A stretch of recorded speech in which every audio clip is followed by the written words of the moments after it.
in your whole investigation of all of this is you really want to look and see and think about, what do I want?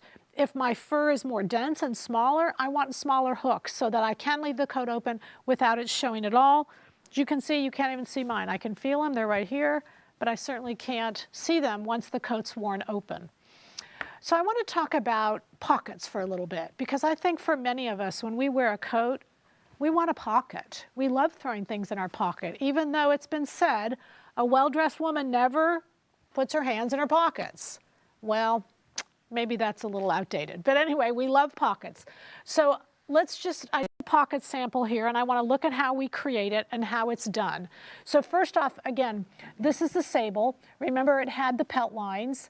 And so what we want to do is make sure we put that pocket right into the pelt line. So if we look at that closely, what we can see is we can see the fur there.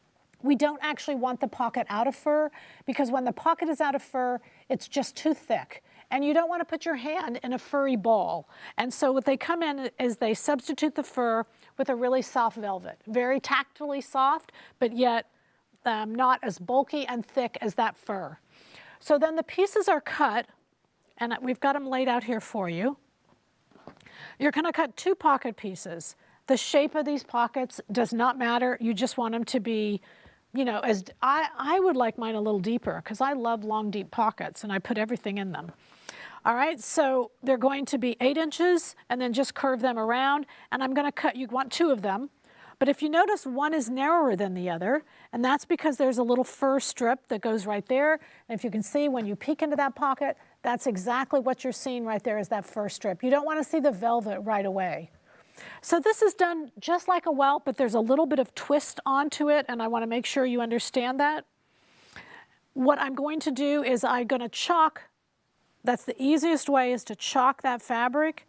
And all I'm doing is remembering I'm following my pins that were on the front, and I'm chalking between my pins, because it will not look good if that pocket's not in that pelt line. If you're doing a fur that doesn't have those pelt lines, you don't have to worry about it, but you want to make sure you're there. So here I go. I'm going to sew the first line, and I'm literally going to I'm going to sew the small part to the fur. These 2 pieces go together. I'm going to connect these together, and then I'm going to connect them to the coat. I have to cut the fur before I sew them, and I'm going to sew from the right side. So I sew this one to that little slit. You're only taking 1/8 inch seam allowances. Donna uses a slight zigzag, like a 2 zigzag, and she does it about 3 millimeter stitch length. So you can set all that. You're going to do 1 here, you're going to do 1 there. That's it.